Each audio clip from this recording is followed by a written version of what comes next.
Bien, yo creo que podríamos empezar Ujú. oficialmente. De modo que volvemos a dar la bienvenida a todos y a todas. Nos estáis escribiendo desde distintos países del mundo, así que gracias por No participar. solo Argentina, también Uruguay. Uruguay, veo. Y ya sabéis que con motivo de la reciente publicación de Spinoza Político, lo transindividual en editorial Gedisa, hemos propuesto a Etienne Balibar y Jordi Riba de conversar sobre los vínculos entre la política, la ética, los individuos, la democracia y, por supuesto, lo transindividual. Pero será también la ocasión para volver sobre la trayectoria personal e intelectual de Balibar, que tiene el mérito, ya lo sabemos, de haber escrito algunas de las páginas más importantes de la filosofía contemporánea. Así que muchísimas gracias a ambos por haber aceptado nuestra invitación, que realmente es un gran honor y un enorme placer. También decía ante la colega Je Margarita, disais aussi, bon, fruto de colaboración entre Editorial Gedisa, la Embajada de Francia y el Instituto Francés de España, de modo que queremos extender nuestros agradecimientos al embajador Jean-Michel Casa, Magali Guerrero, que es la agregada para el Departamento del Libro, el Debate de Ideas y las Mediatecas, y Paloma Rodríguez del Instituto Francés. Y, por supuesto, la pieza más importante quizá, a Ismael Cherif, que es nuestro intérprete, y que estará aquí para acompañarnos durante todo el debate y también para la rueda de preguntas finales. Ya os hemos dicho que el diálogo se realizará en castellano y en francés, con lo cual, por supuesto, con traducción simultánea, podéis elegir el idioma. Y también durante el debate podéis enviar vuestras preguntas abajo en el canal, perdón, en el canal y el botón de preguntas e idioma y respuestas. Así que nada, no me queda paso entonces a presentar muy brevemente Jordi Riba, que además de ser un profundo conocedor de la obra de Balibar, es también un amigo y es profesor en la Universidad Autónoma de Barcelona. Es también investigador asociado en el laboratorio Logique Contemporaine de la Filosofía de la Universidad París 8 y algunos de sus temas de investigación son precisamente el papel de los individuos en la renovación democrática y su articulación filosófica. Ha publicado numerosísimos artículos en diversos países europeos y también americanos. Quizás destacaríamos entre sus últimos libros Crisis, Fraternidad y Democracia y Crisis Permanente, que está al punto de salir en NED Ediciones, saldrá en abril, con lo cual agradecemos una vez más. Y Etienne Balibar, que es toda una eminencia y constituye una de las voces más lúcidas y agudas del postmarxismo y de la filosofía política contemporánea. Es profesor emérito de la Universidad de París-Nanterre, titular de la Cátedra de Filosofía Europea Moderna en la Kingston University y profesor invitado en la Columbia University. Así que no robo más tiempo y paso la palabra a Jordi Riba para que arranque el debate y espero que no falten las anécdotas de vuestra amistad y larga relación. Bueno, pues nada, muchas gracias al Instituto Francés, a Gedisa, por darme esta oportunidad de poder dialogar con Etienne Balibar, que como dices tú, Caterina, pues es un gran referente para mí y supongo que para muchos de los estudiosos del pensamiento político contemporáneo. Y ciertamente además, pues tengo buenos recuerdos porque yo he asistido años atrás, asistía a sus seminarios en la École Normale y bueno, y de allí pues saqué grandes ideas que después me han permitido pues seguir trabajando estos temas. Entonces, nada, que nos has propuesto que hagamos este diálogo y a mí me gustaría empezar, pues, como dices, señalando algunos de los aspectos. El profesor Balibar para mí es un referente desde el principio, ¿no? Desde sus trabajos con Louis Althusser. Entonces, yo me gustaría que, sobre todo para situarlo en el origen, para después poder justamente hablar de este libro que acaba de salir en Gedisa sobre el Spinoza político, pues situar un poco el primer elemento que creo que es fundamental, ¿no? La participación de él como estudiante en l'École Normale de los seminarios de Althusser. No sé cómo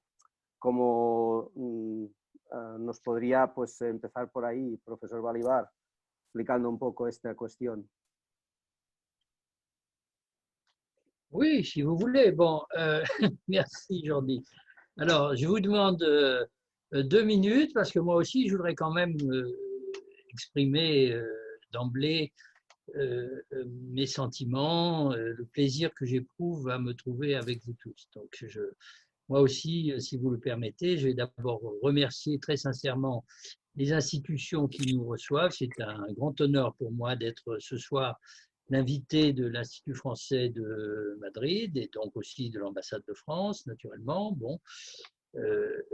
Et puis je remercie aussi très chaleureusement la maison d'édition, Gedisa, qui publie une traduction de mon gros recueil. On va en parler. Bon, j'espère que ça ne tournera pas pour vous à la catastrophe. On verra. Et surtout, j'ai plaisir à évoquer à cette occasion le fait que nous avons déjà travaillé ensemble autrefois, il y a maintenant pas mal d'années, je n'ai pas réussi à faire tout à fait le compte.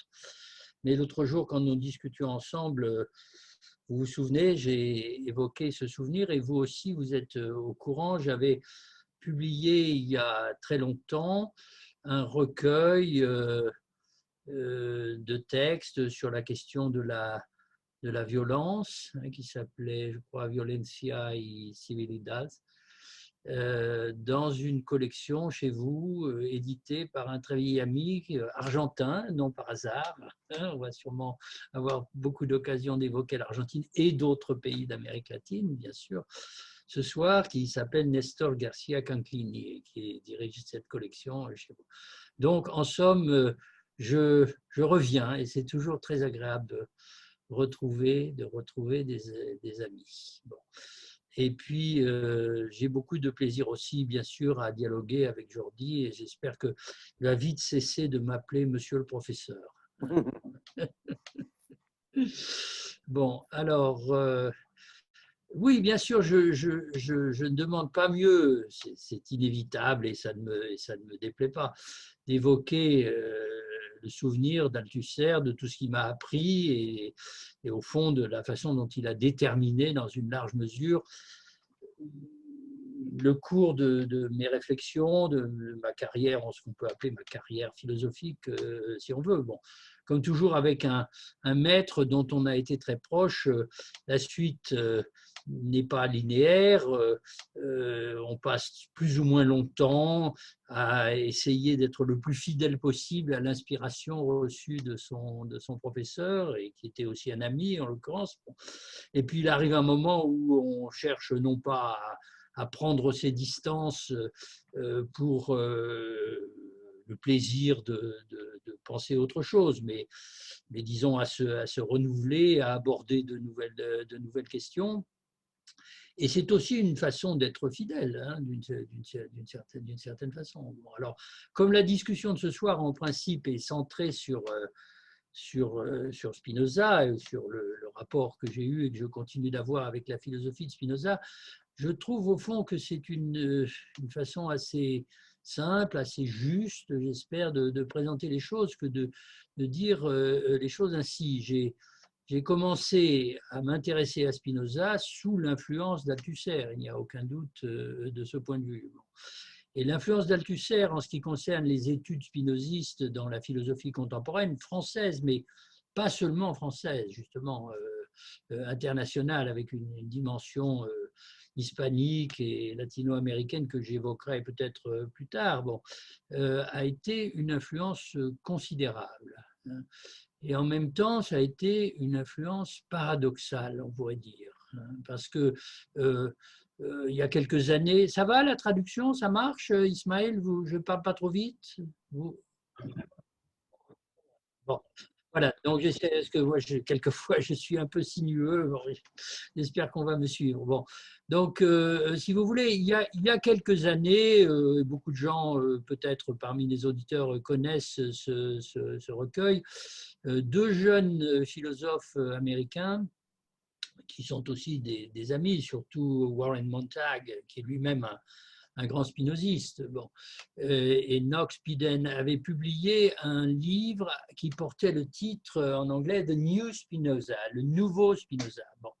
Et c'était une anthologie de textes du dernier quart, disons, du XXe siècle, bon, qui comportait des auteurs de différents pays, mais enfin une majorité au fond d'auteurs de langue française, bon, et auquel s'ajoutait Toni Negri, ce qui évidemment n'est pas rien. Lui tout seul, on pourrait dire que c'est un courant d'interprétation de Spinoza, et je suis sûr qu'on va avoir l'occasion de l'évoquer plus tard. Bon. Mais parmi les différents auteurs, alors il m'avait fait l'honneur de publier un texte de moi, il y avait évidemment un texte de Pierre Macheret, il y avait un texte de Pierre-François Moreau, il y a d'autres que j'oublie peut-être encore. Bon.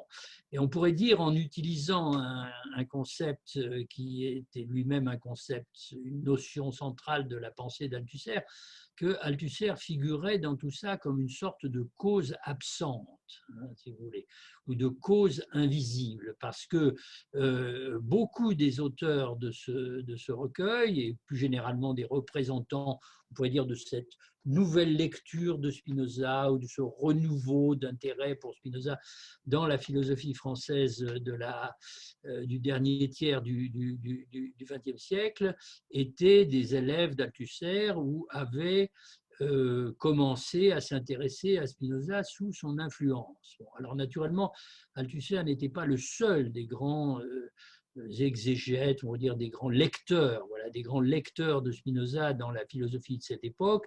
Il y en a d'autres, deux au moins, qu'il faut tout de suite mentionner parce qu'ils ont autant d'importance. Bon, c'est d'une part Alexandre Matron, très spécialisé dans la philosophie de l'âge classique, et puis surtout Gilles Deleuze, naturellement, grand philosophe français, l'un des trois, peut-être des deux ou trois grands philosophes français de cette période, dont chacun sait qu'il a été un lecteur passionné de Spinoza, auquel il a consacré au moins 2 livres, dont l'un est très, très important et très difficile, et puis d'autres textes, des allusions constantes. Il y a eu des rapports entre eux d'ailleurs. Je ne sais pas, il ne faut pas que je passe trop de temps dans les anecdotes, mais quand même celle-là est assez, je trouve, assez remarquable. Dans les années 66-67, où j'étais jeune professeur et j'avais été envoyé, j'étais parti en Algérie pour enseigner là-bas comme coopérant. On disait militaire, mais c'était civil, bien sûr, évidemment, après l'indépendance de l'Algérie. Donc, je n'étais pas à Paris, il n'y avait pas d'Internet. Bon, on s'écrivait des lettres. Et Althusser m'écrit une lettre pour me dire, tu sais, Deleuze est en train de faire un séminaire à l'École normale supérieure sur Spinoza. C'est un séminaire absolument extraordinaire. Il dit des choses que personne n'a jamais dites sur les rapports de la philosophie et de la politique chez Spinoza, sur son ontologie, etc. Alors moi, j'écris à Althusser, je lui dis, mais écoute, j'espère que tu as pris des notes. Bon, alors, Althusser, ou enregistré le séminaire. Bon, alors Althusser, effectivement, était un très bon preneur de notes. Donc, quand je suis rentré en France 2 ans plus tard, il m'a prêté le cahier de notes intégral qu'il avait prise sur le séminaire de Deleuze. Et c'était d'autant plus intéressant que ce que Deleuze avait expliqué là-dedans, il en a fait un petit développement dans son livre, c'est sur la différence entre le Spinoza métaphysicien, si vous voulez, des démonstrations géométriques, et le Spinoza plus politique, disons, et plus polémique des scolies de l'éthique. Dans le livre de Deleuze, ça occupe une petite place, mais dans ce séminaire, c'était le centre de la chose, et c'est ça qui avait enthousiasmé Althusser. Alors moi aussi, évidemment, j'ai lu ce séminaire avec passion, d'autant plus que c'était un témoignage de la rencontre dans un même lieu, autour du même sujet, entre ces deux philosophes que j'admirais tous les deux. Or, figurez-vous que ce cahier de notes, dont je suis absolument sûr qu'il a existé, puisque je l'ai eu entre les mains, bon, évidemment, et que j'ai rendu à Althusser, eh bien, il a disparu. Il a disparu. Il ne figure pas dans les archives d'Althusser conservées à l'Institut Mémoire de l'édition contemporaine. Il a disparu, il est introuvable. Bon. Alors, je suis le seul ou un des rares, je ne suis sûrement pas le seul, mais un de ceux qui peuvent dire qu'il a existé. Hein, bon. Et en même temps, évidemment, la question est posée. Alors, on peut tout supposer. Althusser a dû le prêter à quelqu'un d'autre, comme il me l'avait prêté à moi, et ce quelqu'un ou bien a perdu la mémoire, ou bien a disparu, peut-être, je ne sais pas qui ça peut être, ou bien l'a gardé comme un trésor, etc. Alors, pour revenir à Althusser, et je vais m'arrêter, le paradoxe, c'est qu'Althusser a été imprégné de la philosophie de Spinoza. Il considérait que Spinoza était le plus grand philosophe de l'histoire, bon, avec Marx, naturellement. Bon, et comme chacun sait, il a longuement expliqué et soutenu que si on voulait rénover le marxisme et la pensée de Marx pour le XXe et peut-être même le XXIe siècle, il fallait essayer de débarrasser l'interprétation de Marx de l'influence hegelienne, des traces de la pensée de Hegel, ce qui est absurde, hein, soyons clairs là-dessus, c'est impossible. Et enfin, c'est ce qu'il semblait vouloir faire. Et il fallait au contraire inventer une rencontre et une fusion, on pourrait même dire, une synthèse du spinozisme et du marxisme, ce qui est à peu près comme vouloir mélanger l'eau et le feu, hein, parce que Marx, c'est le penseur de l'histoire par excellence, Spinoza, c'est le penseur de l'éternité, c'est pas du tout la même chose. Hein, bon.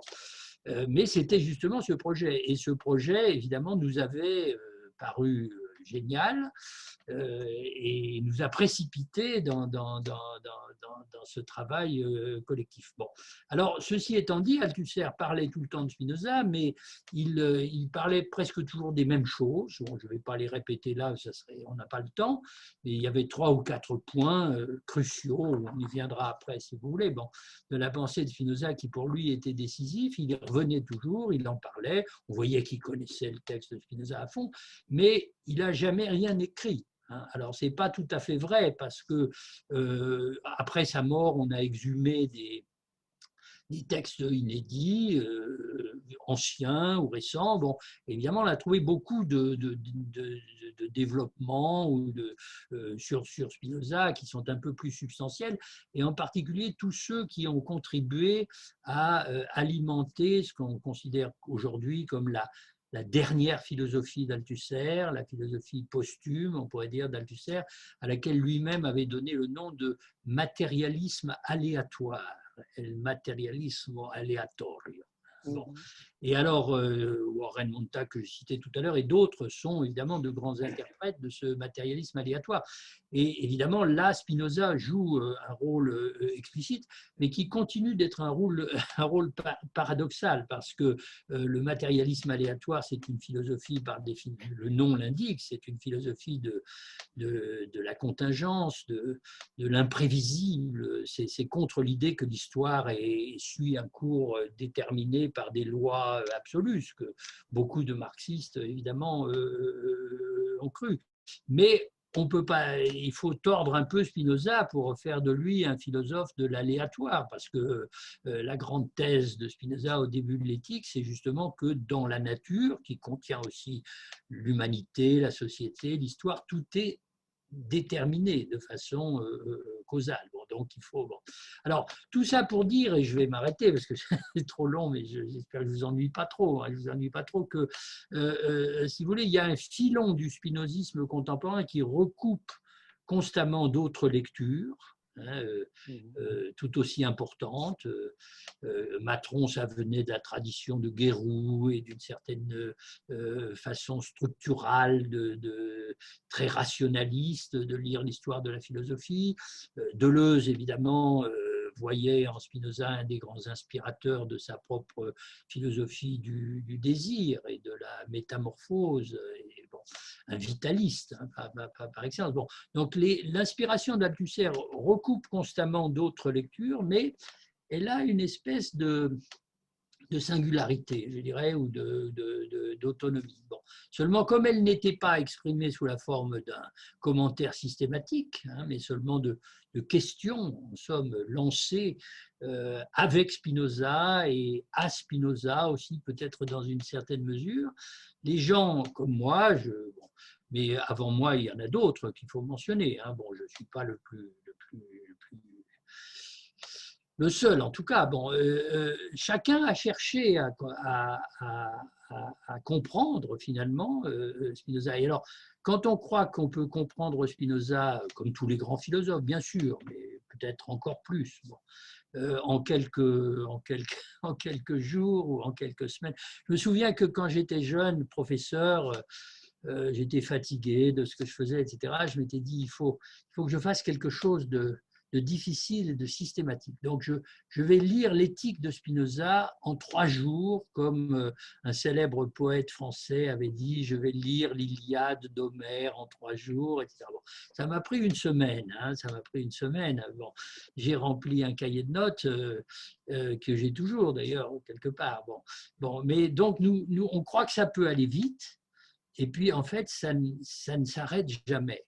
Hein, ça ne s'arrête jamais parce qu'on comprend quelque chose, bien sûr, hein, on s'en sert, et c'est ce que j'ai écrit dans des textes. Bon. Et puis ensuite, on comprend qu'il y a toutes sortes de choses qu'on n'avait pas compris. Bon. Et alors, le résultat de tout ça, c'est qu'aujourd'hui, si vous voulez, je continue de lire Spinoza. Alors, évidemment, dans le recueil, à l'occasion, hein, de faire des cours même de temps en temps. Bon. Dans le recueil qui vient d'être publié par vous, il y a 2 choses, ou 3 peut-être. Bon.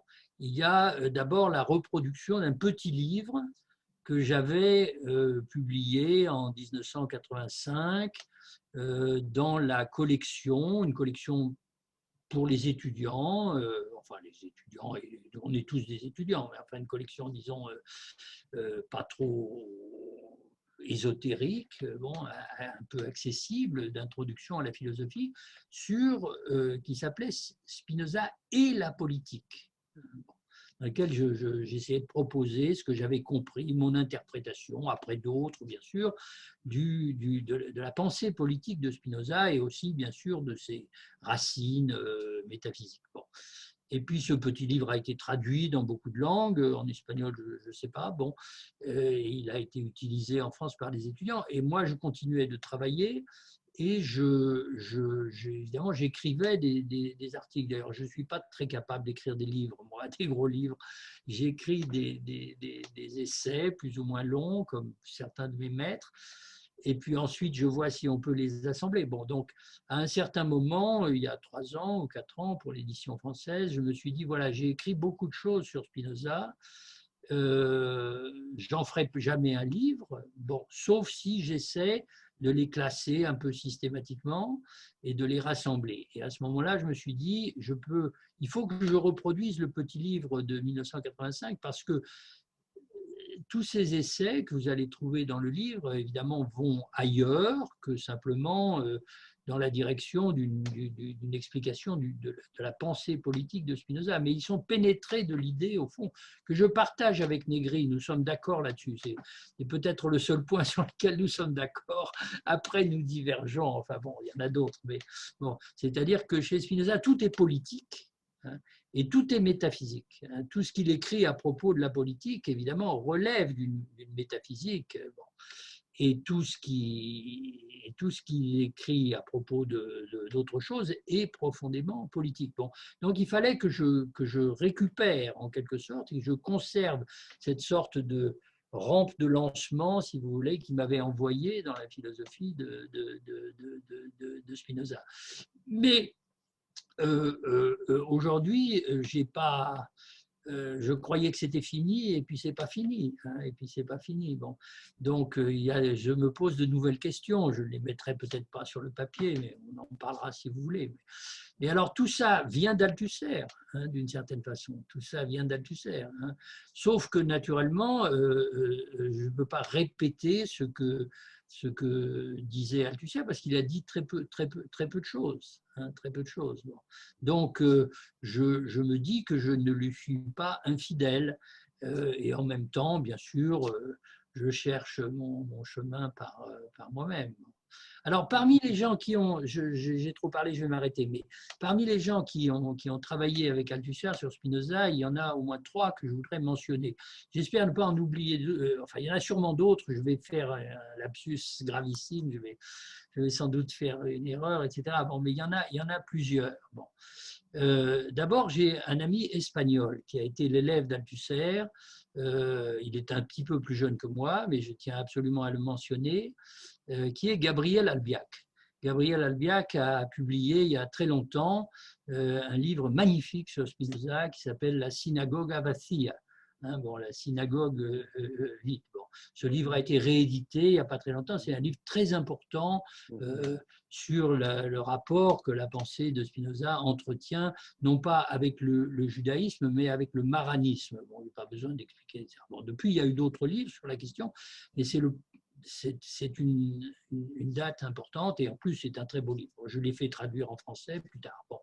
Alors ensuite, il y a Pierre Macheret. Alors Pierre Macheret, évidemment, est un des grands interprètes français, internationalement connus de Spinoza. C'est dans sa collection que j'avais publié mon petit livre. Et en fait, l'intérêt que j'ai pour Spinoza, je le dois autant à Pierre Macheret qu'à Althusser, parce que quand nous étions étudiants ensemble, il avait 2 ans de plus que moi, il avait rédigé une thèse de maîtrise, un mémoire de maîtrise déjà sur Spinoza, qu'il m'avait fait lire, bien sûr. Et en fait, ce que je pense, c'est que Macheret avait influencé Althusser. C'est-à-dire que Althusser avait d'autres raisons plus anciennes de s'intéresser à Spinoza, mais une chose remarquable chez lui, il a beaucoup de défauts, il a même commis des crimes. Bon, tout ça est très, très, très pénible. Mais une des immenses qualités d'Althusser, c'est qu'il apprenait de ses propres élèves. Il les mettait en mesure de lui suggérer des choses dont il pourrait se servir ensuite. De sorte que le rôle de Macheret dans toute cette histoire est tout à fait, de Pierre Macheret, est tout à fait crucial. Cet après-midi, je parlais avec un vieil ami de la même génération. Alors, une fois de plus, on évoquait des questions d'épistémologie qu'on avait discutées à l'époque.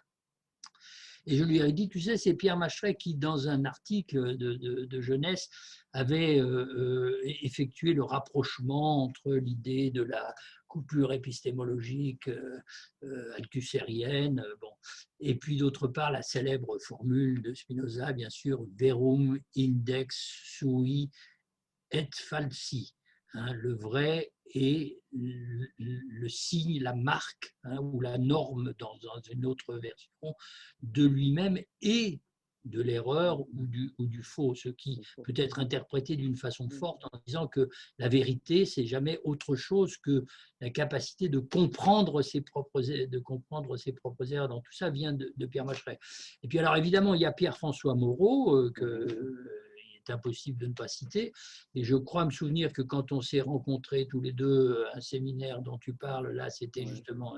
Alors, évidemment, Pierre-François Moreau est devenu, il est un peu plus jeune que moi, lui au contraire, bon, il est devenu dans notre génération le grand organisateur et le grand inspirateur de toute une partie des études spinozistes et des échanges avec les spinozistes des autres pays, italiens, argentins, espagnols, etc., etc. Bon. Mais, et donc, alors lui, bon, il a une œuvre, bien sûr, dont se sont inspirés ses disciples, mais ça ne doit pas faire oublier qu'il a écrit lui-même sur Spinoza des choses fondamentales, et en particulier un livre que je tiens beaucoup à citer parce que je l'admire beaucoup, qui s'appelle, et qui renvoie à ce paradoxe dont je parlais tout à l'heure, qui s'appelle Spinoza, l'expérience et l'éternité. Ça a dû être traduit. Bon. Et ça touche vraiment au cœur des problèmes que pose le spinozisme. Parce que le spinozisme, c'est pour ça que ça nous passionne, et que ça passionnait Althusser. C'est une philosophie extraordinairement concrète. C'est une philosophie de la vie, c'est une philosophie de l'actualité. Bon. Et en même temps, c'est une philosophie d'un intellectualisme prodigieux. Donc, je répète ma métaphore de tout à l'heure. C'est comme l'eau et le feu. hein, si vous voulez. Spinoza est quelqu'un qui essaye de penser à certains égards les problèmes les plus immédiats de l'existence, que ce soit ceux de la passion, de la joie et de la douleur, ou ceux de la politique de son temps, hein, ceux de la politique de son temps, mais en trouvant un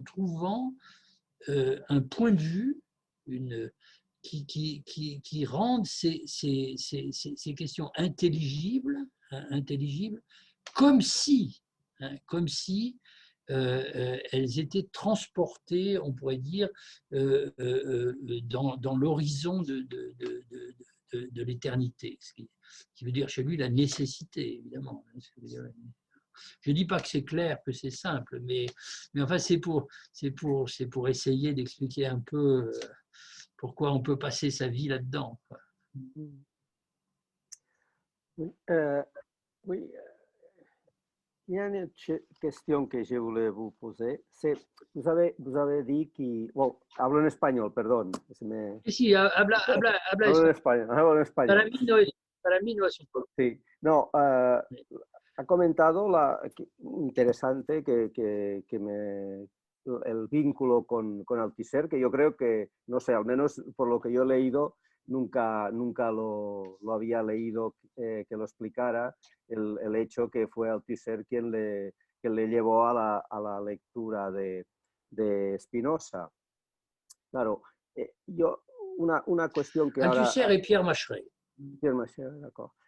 Una cosa que se me ha ocurrido ahora era justamente el hecho que usted desde el 1985 había publicado su primer libro y hasta el presente sigue con Spinoza, justamente por el mismo hecho que Spinoza tiene una potencia y un atractivo que difícilmente se puede dejar de lado. Hay una fidelidad al mismo filósofo que en su caso me resulta muy evidente. Entonces, también ha citado un libro de spinocistas anglosajones que han editado un libro sobre Spinoza actual. ¿No? Hay esta tendencia, digamos, a contemporaneizar a los grandes clásicos. Entonces, yo la pregunta que me suscita esta doble cuestión es, por un lado, cómo ha evolucionado su lectura de Spinoza hasta llegar, digamos, al concepto más novedoso, justamente que aparece como subtítulo del libro que estamos ahora presentando, que es el de la transindividualidad. Alors, vous avez vu, hein, quand vous m'avez posé une première question, j'ai parlé pendant une demi-heure. Alors, il ne faut pas que je recommence parce qu'on n'aura pas le temps. On n'aura pas le temps. Bon, alors, il se trouve que parmi les participants de cette rencontre, les auditeurs, on l'a vu tout à l'heure, ils se sont présentés, il y a des amis d'Amérique latine et en particulier de Buenos Aires. Donc, je saisis cette occasion de leur envoyer un salut parce que sur la question du transindividuel, je ne suis pas le seul à m'y intéresser et le dialogue que j'ai eu a été en partie, pas uniquement, mais en partie à un certain moment, un dialogue avec des collègues et des amis argentins, notamment Andrea Bardin, Natalia Romé et quelques autres, etc. Bon. Et tous ces gens-là avaient créé j'ai commencé de mon côté, indépendamment, mais il créé un groupe de travail ou de recherche autour de l'œuvre d'un philosophe français qui aujourd'hui commence à être très célèbre un peu partout dans le monde entier, mais qui, il y a quelques années encore, était presque complètement ignoré et oublié, qui s'appelle Gilbert Simondon. Alors, Gilbert Simondon n'est pas du tout un spinoziste. Hein. Il connaît rien à Spinoza et quand il en parle, c'est pas très juste. Ce qu'il dit n'est pas très juste. Hein. Bon. En revanche, c'est un philosophe passionnant de la technique et disons de la question des systèmes. la question des systèmes. Donc, aussi bien les systèmes vivants que les systèmes sociaux ou culturels et les systèmes physiques. Bon, il est de la même génération qu'Althusser, en gros. Bon, on ne va pas faire la biographie de Simondon. Bon, alors on considère aujourd'hui que c'est lui qui a inventé cette notion du transindividuel. En tout cas, ce n'est pas tout à fait vrai, mais on n'a pas le temps d'entrer dans les détails. D'autres s'en sont servis parce que l'idée du transindividuel, c'est l'idée d'une ontologie ou d'une problématique qui permettent de sortir du dilemme ou de l'alternative dans laquelle, depuis les débuts de la métaphysique occidentale, Aristote, Platon, c'est plus compliqué, mais Aristote tourne à la fois, au fond, la pensée de la nature et la pensée de la société ou de l'histoire, c'est-à-dire l'opposition entre le point de vue individualiste ou nominaliste d'un côté, et puis le point de vue holiste, organiciste. Bon, c'est difficile de dire totalitaire parce que le mot a d'autres connotations politiques. En gros, la question est de savoir si un ensemble, par exemple quand Marx parle de la société, l'ensemble des rapports sociaux, est-ce que la réalité fondamentale, et il dit les deux, Marx dit les deux suivant les textes, est-ce que c'est les individus réels, après quoi ils se constituent des assemblages plus ou moins durables et plus ou moins conventionnels, ou bien est-ce que la réalité, c'est le tout, c'est-à-dire la société, la nature, l'environnement, le groupe, etc., dont les individus ne sont en quelque sorte que les acteurs ou les membres. Bon, alors, la problématique du transindividuel essaie de sortir de ce dilemme. Naturellement, il est très profond, mais il est aussi très gênant et très insatisfaisant pour penser beaucoup de questions, aussi bien philosophiques que politiques. Bon. Alors moi, je suis allé chercher chez Simondon, évidemment, l'idée du transindividuel parce que, bon, pas refaire la généalogie de tout ça, à un moment donné, de me relisant Spinoza, justement, bon, après avoir écrit sur Spinoza et la politique, après m'être un peu écarté des voies ouvertes par Althusser, je m'intéressais moi aussi, comme d'autres, comme Negri et tout, à la question de l'ontologie spinoziste. Bon. Et j'ai été frappé, j'ai cru, enfin je ne dis pas que c'est une illumination, bon, mais j'ai été frappé par l'idée que Spinoza faisait partie d'un petit groupe, d'une petite équipe, on pourrait dire, de grands philosophes dont l'objectif est précisément d'écarter ce dilemme. Bon, alors, ça pourrait se dire de différentes façons, parce qu'aujourd'hui, par exemple, il y a beaucoup de penseurs des réseaux. Bon, il y a beaucoup de penseurs, ça va de pair, je l'ai écrit à propos de Marx, avec l'idée que l'ontologie ne doit pas être une ontologie de l'individu ou de l'être par opposition à la relation, mais au contraire une ontologie de la relation comme ce qui est premier. Bon, sauf que la relation dans notre tradition philosophique, c'est surtout la relation intersubjective. Alors naturellement, ça existe, c'est-à-dire comment moi je perçois l'autre, comment l'autre me perçoit. Chez Sartre, c'est le regard, chez Hegel, c'est la lutte à mort du maître et des esclaves. Bon, avec le transindividuel et Spinoza, on essayait de penser ça à un niveau, si vous voulez, moins en deçà du niveau de la conscience. En deçà du niveau de la conscience. Bon, c'est ce qui m'a, de façon non subjective ou non subjectiviste, ça ne veut pas dire qu'on ignore la subjectivité. Et c'est pourquoi je m'étais dit, on peut essayer de faire des rapprochements avec Freud d'un côté et avec Marx de l'autre, un certain Marx. Et dans mon recueil, il y a un grand texte là-dessus. Et puis j'ai eu beaucoup de chance parce que des lecteurs de différents pays, justement, ont trouvé ça intéressant. Donc, ils m'ont demandé de répondre à des questions et donc j'ai été amené à développer la chose un peu plus. Bon. Et au départ, si vous voulez, la référence à Simondon, c'était pas un vol, un emprunt complètement arbitraire, mais enfin, c'était quand même le produit d'une sorte de collage.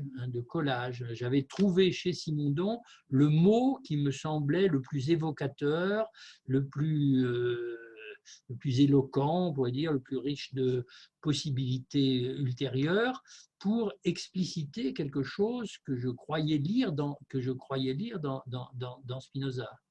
Donc à ce moment-là, j'ai fabriqué en réduction, hein, on pourrait dire, une sorte de... Oui, j'ai fait mon petit commentaire synthétique de Spinoza. Simplement, au lieu de faire 300 pages ou 500 pages, il en fait simplement 50. Bon, ce qui veut dire qu'il laisse beaucoup de questions ouvertes. Hein, bon. Et donc, oui, je me suis fabriqué une philosophie, un instrument philosophique personnel, on peut dire les choses comme ça, qui d'un côté m'aide à lire Spinoza ou à le lire d'un œil plus contemporain, on pourrait dire les choses de cette façon, bon, et qui de l'autre côté me sert, du moins je l'espère, à utiliser Spinoza ou à retrouver chez Spinoza des sources d'inspiration pour aborder des questions contemporaines, ou en tout cas d'autres questions auxquelles moi et mes interlocuteurs nous intéressons. Bon. Alors le résultat de ça, c'est qu'il y a maintenant une espèce de petite... Bon, je ne me gonfle pas la tête trop, mais enfin, je dirais une espèce de petite communauté internationale disons, d'amateurs du transindividuel ou de philosophes travaillant avec la notion du transindividuel. Et on a publié des rencontres ou des textes. Donc, il y a ses amis argentins d'un côté, il y a un recueil en grec. Il n'y a pas beaucoup de gens qui lisent le grec, mais pour moi, c'est très, très important. Il y a un gros recueil en italien auquel j'ai contribué avec Vittorio Morfino et d'autres amis. Et ben, écoutez, ça roule tout seul, quoi. C'est plus mon affaire. Et moi, pendant ce temps-là, je continue évidemment de penser que cette idée a de l'intérêt. Hein. Je vous donne un seul exemple, si ça ne vous embête pas. Hein. Bon, ce n'est pas directement Spinoza, mais c'est le transindividuel. Bon, en ce moment, j'essaie, avec beaucoup de difficultés, évidemment, d'écrire un essai sur la question de la pandémie, du Covid-19, etc. Bon. Donc, il faut d'un coup, et ça, il y a avec les aspects politiques, je vois ça comme une tentative pour combiner, on pourrait dire, une perspective cosmopolitique, hein, bon, et une perspective biopolitique dans le sens de Foucault. Donc, essayer de penser une cosmopolitique, une politique du monde, bon, et qui soit une politique de la vie et de la mort d'ailleurs, bon, donc une biopolitique, et une biopolitique qui ne soit pas locale ou micro-politique, comme c'est principalement le cas chez Foucault, mais qui pourrait se déployer ou se problématiser à l'échelle du monde. Bon. Alors, il faut un sujet, si vous voulez, c'est impossible, enfin, ou un porteur, on pourrait dire, pour penser une politique de ce genre. Bon. Alors, quel est ce porteur? Alors, si on est un marxiste strict, on va dire que c'est une classe, ou on va dire que c'est la société, etc. Bon. Et moi, je me suis dit, il n'y a pas d'autre solution que de dire le porteur de cette politique, c'est le genre humain, hein, ce que Marx, dans sa jeunesse, avait appelé le Gattungswesen, je ne sais pas comment on traduit ça en espagnol, l'être générique, hein, ou l'être, bon. Mais donc c'est le genre humain. Bon.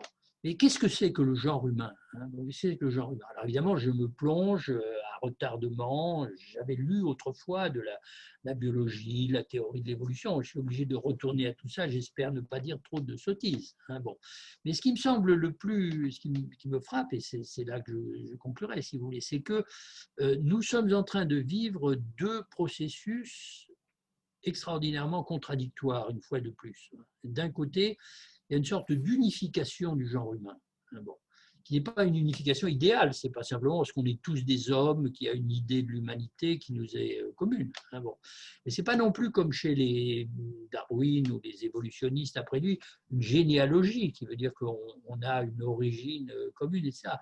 C'est plutôt le fait que nous sommes interdépendants.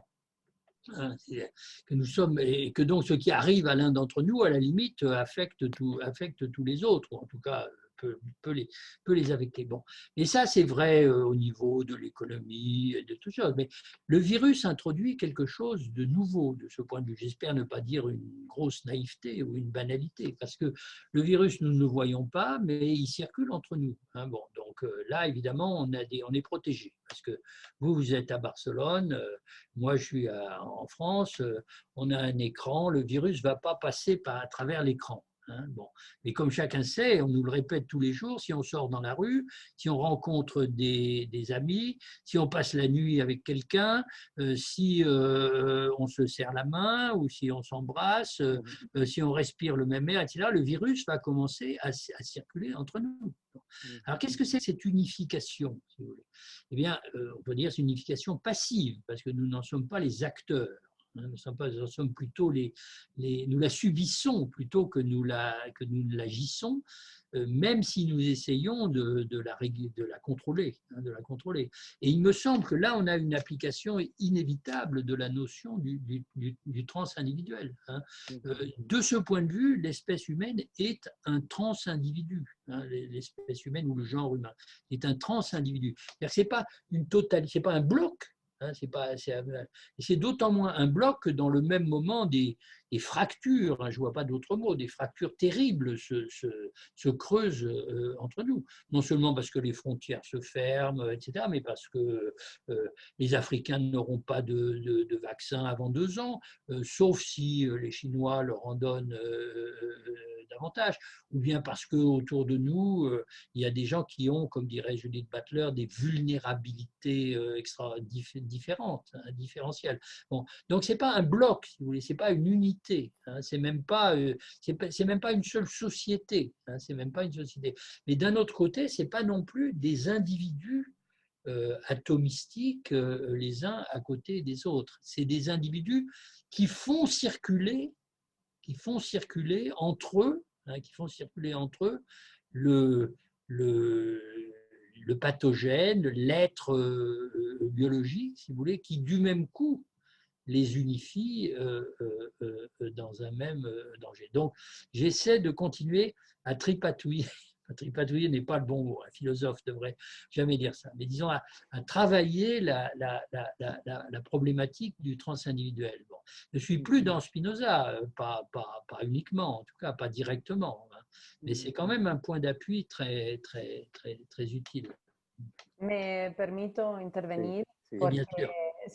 para controlar el tiempo, No hay tiempo. porque estamos recibiendo algunas preguntas.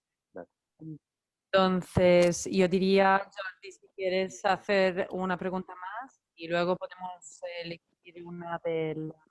Bueno, sí, yo me venía con las últimas explicaciones, me venían a la cabeza la pregunta, digamos, también de uno de los temas de la intervención de hoy, que es la cuestión de la democracia.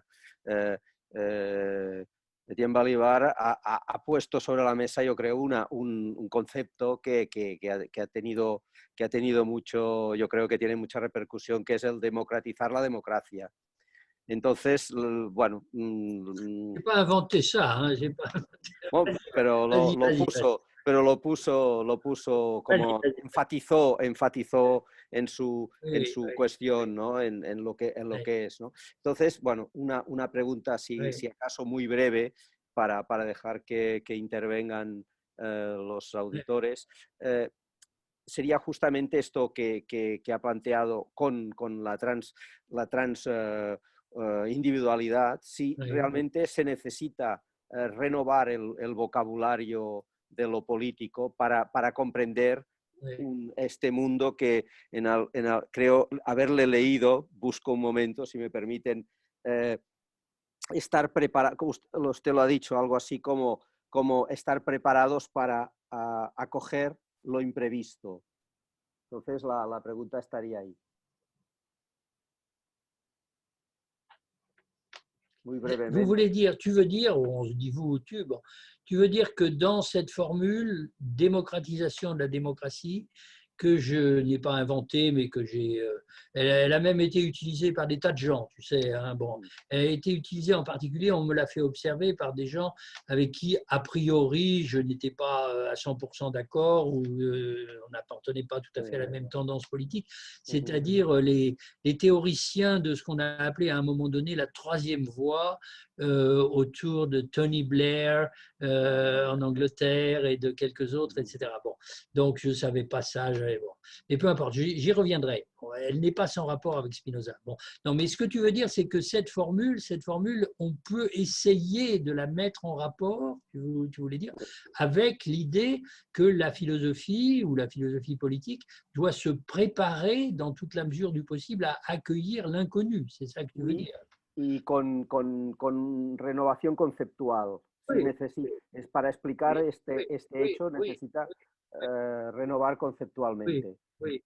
Alors évidemment, si on veut être, tu comprends, si on veut être radical, bon, pousser le raisonnement à l'extrême, on pourrait dire que se préparer à accueillir l'inconnu, c'est se préparer à reconnaître et être capable de reconnaître que les notions qu'on a soi-même perfectionnées, le transindividuel par exemple, bon, ne font pas l'affaire, ne suffisent pas. Alors naturellement, il y a des philosophes, je vais donner un nom fameux ou infâme tout de suite, bon, et un autre qui m'est cher aussi. Bon, il y a des philosophes qui consacrent un temps considérable et une rhétorique très puissante à prophétiser l'arrivée de l'inconnu. L'inconnu, ce n'est pas l'inconnaissable, c'est pas l'inconnaissable, mais de l'inconnu. Mais ça peut être, mais c'est l'imprévisible. C'est l'imprévisible. Bon. De telle sorte que les ressources de la pensée rationnelle, pour ne pas dire, bien entendu, du calcul, de la prévision, seront inévitablement déjouées. Bon. Alors ça, c'est beaucoup de philosophes, c'est Heidegger, par exemple. Bon. Et ça peut se traduire sous des formes avec lesquelles je ne me sens pas beaucoup d'affinité, mais dont je reconnais quand même qu'elles ont une certaine puissance. C'est-à-dire toute notre pensée doit être capable de s'ouvrir à ce qui, à l'arrivée ou à la venue de ce qui la dépasse et qui, d'une certaine façon, l'anéantit. On pourrait dire les choses de ce genre. Bon. Mon ami Gabriel Albiac, que je citais tout à l'heure, va beaucoup dans cette direction, pas avec Heidegger, mais avec Pascal, ce qui est tout. Bon. Alors, quelqu'un qui m'est cher, parce que j'ai été aussi son élève et qui a une façon très puissante, à mon avis, d'écrire dans ce sens, c'est Derrida. Alors, évidemment, Derrida est un heideggerien, à certains, mais un heideggerien complètement hérétique, bien sûr, retourné contre l'influence du maître. Bon. Et comme chacun sait, toute une partie de la terminologie de Derrida a à voir avec l'avenir, donc la démocratie à venir. Donc, la démocratie qui sera toujours encore autre chose que ce que nous mettons sous ce mot, et a fortiori, bien entendu, toujours autre chose que ce que nous sommes capables d'instituer politiquement dans notre société. Bon, alors j'ai d'autres amis qui détestent ça, ils trouvent ça absolument insupportable. Jacques Rancière, par exemple, ça le met dans une fureur épouvantable. Bon. Alors, comme il faut quand même s'arrêter ou abréger, je dirais que moi, ce n'est pas une voie moyenne, mais ma façon personnelle d'essayer de réfléchir à tout ça, c'est de dire que la démocratie n'est pas un régime politique. Bon. Si vous voulez, autour de nous, dans ce qu'on appelle vous parliez de marxisme, chez les post-marxistes, on est un certain nombre à être étiquetés comme ça. Bon. Alors, il y a toutes les attitudes. Jacques Rancière, que je viens de citer, est un pourfendeur, un critique de la haine de la démocratie, un défenseur de la démocratie. Bon. Mais Jacques Rancière a une idée de la démocratie qui est tellement radicale et il a raison d'ailleurs, que naturellement aucun régime qui s'appelle démocratique autour de nous ne peut mériter ce nom. Bon. D'un autre côté, vous avez des gens comme Alain Badiou, par exemple, fidèle de ce point de vue à un marxisme extraordinairement orthodoxe, qui ne se lasse pas de répéter que la démocratie est une notion pourrie. C'est une notion bourgeoise, puisque c'est la même chose que le parlementarisme, lequel est la même chose que la domination de classe de la bourgeoisie, etc. Donc, il faut se débarrasser de la bourgeoisie, quitte à passer pour un aspirant, un turiféraire de la dictature, ce qui est peut-être le cas d'ailleurs, mais enfin, on verra, etc. Alors moi, c'est pour ça que je parle de démocratisation de la démocratie. C'est-à-dire que je ne pense pas qu'on a le droit de dire que tous les régimes se valent. Donc, et on le voit en ce moment, si vous voulez. Macron, c'est pas fameux, c'est pas très bien. Sanchez non plus, peut-être, etc. Mais c'est pas Bolsonaro. Bon. Et peu importe, on pourrait prendre d'autres exemples. Donc, l'idée que certains régimes sont plus démocratiques que d'autres me semble une idée incontournable. Et en même temps, je ne crois pas du tout que les régimes qui sont plus démocratiques que d'autres soient complètement démocratiques ou parfaitement démocratiques. Au contraire, ils sont oligarchiques et puis surtout, ils sont exposés en permanence au retour des formes d'autoritarisme, d'oligarchie, d'inégalités flagrantes, etc., contre lesquelles, à un certain moment au moins, ils ont réussi à s'ériger. Donc, au bout du compte, ce que je pense, si vous voulez, c'est qu'il n'y a que de l'équilibre instable.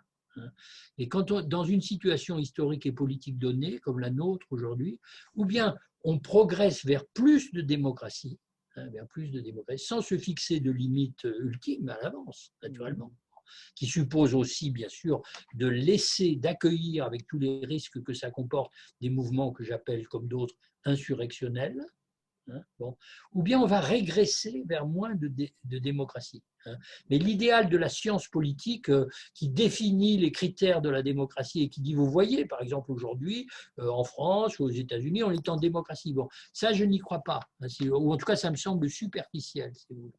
Et alors, de ce point de vue, si on retourne, donc nous sommes sur la brèche, nous sommes sur la ligne du couteau, ou bien la démocratie se démocratise davantage, ou bien elle se dédémocratise, une expression qui a aussi cours aujourd'hui chez certains théoriciens avec lesquels je suis d'accord. Et je crois que malheureusement, les régimes dans lesquels nous sommes en ce moment sont en voie de dédémocratisation sur un certain nombre de points très, très, très, très importants, y compris les contrôles de la population, etc. Même si je ne suis pas d'accord avec Agamben pour dire que c'est l'état d'exception permanent, c'est vrai que la pandémie ouvre la porte à un certain nombre des développements de la société de contrôle. Et la société de contrôle, ce n'est pas la démocratie, le peuple n'a rien à dire. Bon. Alors, Spinoza, où est-il par rapport à ça? Ça, c'est une grande question. Bon. Alors, c'est le point sur lequel Négri et moi, si j'ose me comparer avec lui, enfin, on ne va pas se battre, etc. Beaucoup d'admiration et pour son énergie et pour son génie. Bon.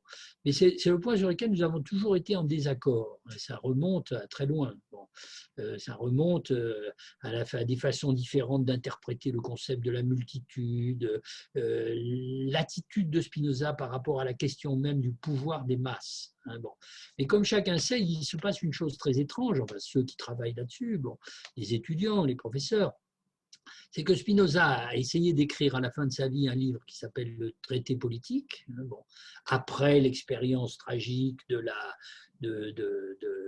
révolution monarchiste, orangiste. Et ce livre, il n'a pas réussi à le terminer. Et ce qui manque, c'est justement le chapitre sur la démocratie. Donc, suivant l'ordre classique des traités depuis l'Antiquité, il voulait consacrer, après la partie générale, sur les principes du droit politique, un chapitre à chacun des trois grands régimes. Donc, un chapitre sur la monarchie, un chapitre sur l'aristocratie et un chapitre sur la démocratie. Et quand il arrive à la démocratie, il écrit la moitié d'un chapitre, essentiellement consacré d'ailleurs à expliquer qu'en réalité, ça pose des problèmes terribles, parce que la définition nominale de la démocratie, c'est que tous les membres de l'État ou de la société ont un droit égal à participer aux affaires publiques. Et à ce moment-là, il s'aperçoit qu'il y a un problème avec les femmes et il y a un problème avec les serviteurs, c'est-à-dire, etc. Bon. Et il s'embourbe là-dedans. Hein. On ne va pas entrer dans les détails, mais c'est consternant ce qu'il écrit. Et puis ça s'arrête. Hein, ça s'arrête. Bon.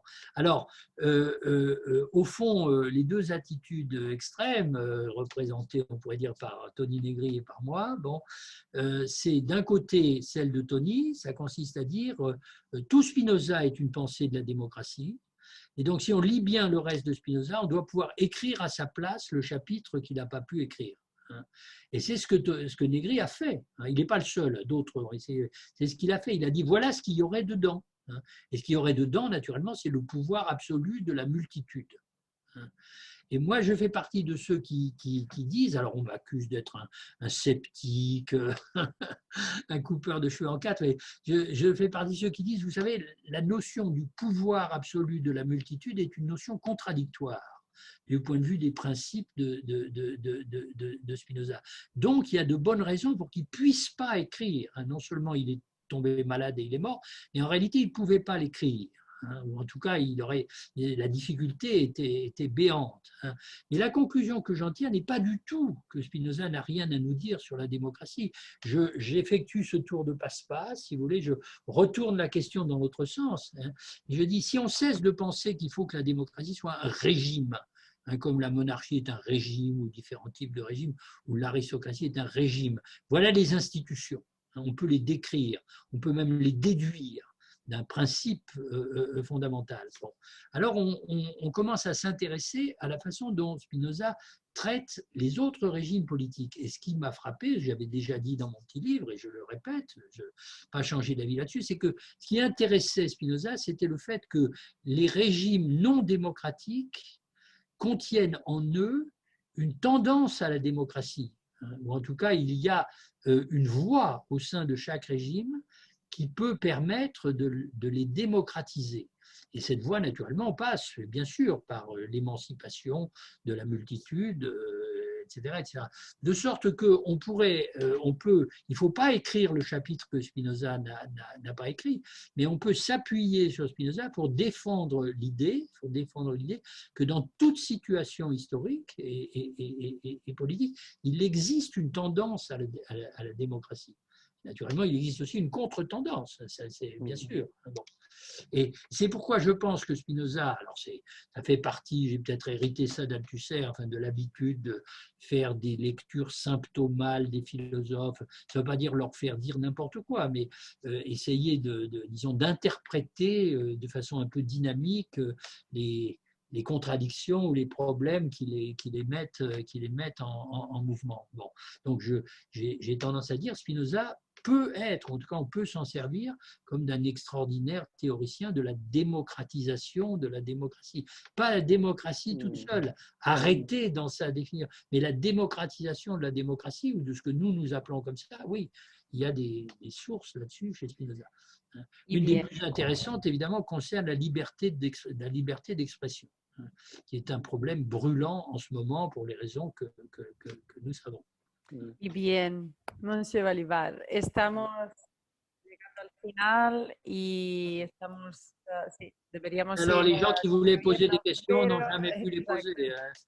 No, igual podemos hacer hicieron sus preguntas. Pero para responder muy brevemente, aunque... Señor Balibar, Oui, ¿qué incidencia ha tenido en su trabajo la obra de Jacques Lacan? Quien, como usted sabe, tuvo a Spinoza como... Vous parlez tous les deux ensemble, alors je n'ai pas entendu. Katerina et Ismaël, vous avez parlé ensemble dans deux langues différentes. Donc j'ai juste entendu le nom de Lacan. Quel rapport de Jacques Lacan. Exacto, precisamente.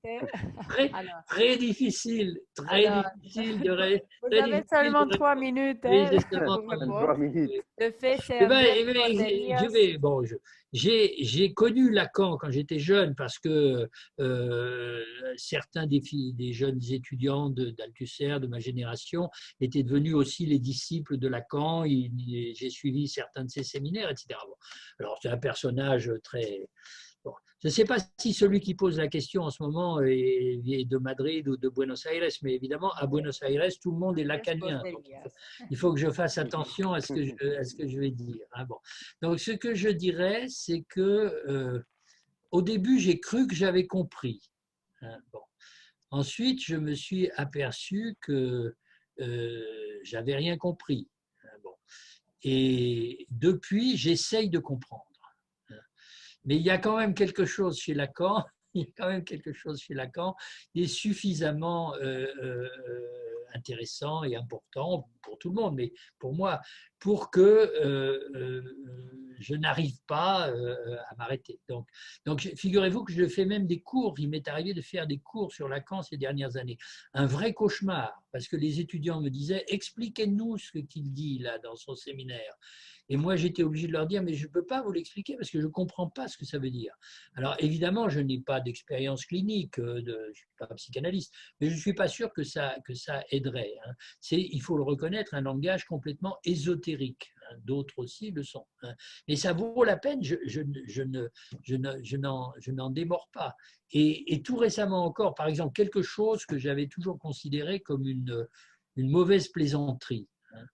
L'idée de Lacan de substituer à la plus-value ou à la survaleur de Marx ce qu'il appelle le plus de jouir pour définir le capitalisme, le discours capitaliste.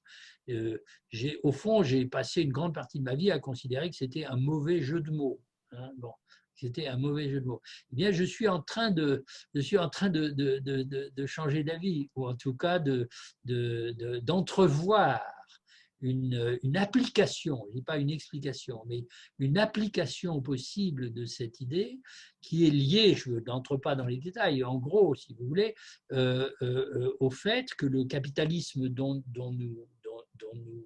lequel nous vivons, et c'est vrai partout, que c'est pas bon, se soutient ou est organisé évidemment autour d'une forme d'exploitation du travail qui est l'exploitation d'une classe. Mais d'un autre côté, dans ce capitalisme, il y a aussi d'autres phénomènes de domination ou d'exclusion, notamment raciaux, de race, qui en fait ne s'expliquent pas par le mécanisme tel que le décrit Marx, où ça ne suffit pas. Ça ne suffit pas. Alors, je lis des choses en ce moment autour de ça qui me semblent très intéressantes, mais le plus de jouir me semble plus éclairant, l'idée que me semble plus éclairant si on essaie de comprendre le rapport du capitalisme comme système ou comme structure à la race, à l'obsession inconsciente de la race, que si on essaie de l'appliquer directement à la classe. Bon. Mais tout ça est très hypothétique et très imprécis, très imprécis. Il y a beaucoup d'autres aspects de Lacan qui me semblent importants.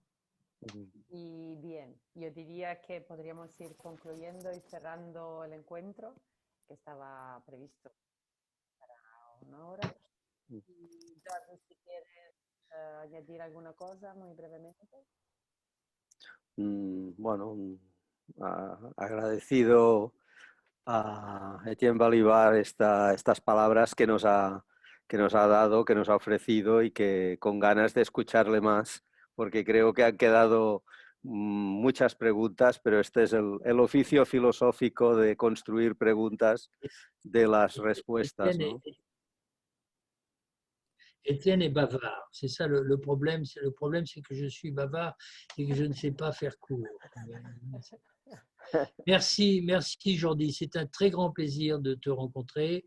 C'est un très grand plaisir d'avoir été devant vous tous. Je vois apparaître à l'instant le nom d'un jeune philosophe allemand que je connais, donc je pense qu'il y a beaucoup d'autres gens dans tous ces auditeurs que je connais. J'espère ne pas avoir été trop ennuyeux et je vous remercie beaucoup de votre hospitalité. Merci beaucoup.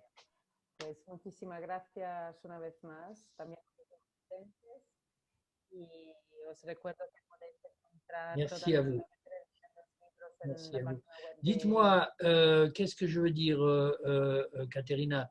Il y a toutes ces questions qui sont dans la colonne de la discussion là.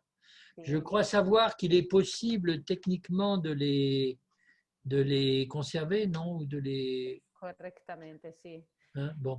Donc, Podemos je ne dis pas que je vais répondre aux gens, c'est un peu compliqué, mais je serais quand même très content de les lire si vous voulez bien me les transmettre. Por supuesto, transmitiremos por escrito todas las preguntas y Bon. por supuesto podemos volver a quedar Ujú. virtualmente para seguir 2 horas más. Merci Ismaël, merci Bien. beaucoup. Merci Muchísimas pour gracias, votre... Ismael, por tu trabajo. A la próxima. À la prochaine. Au revoir.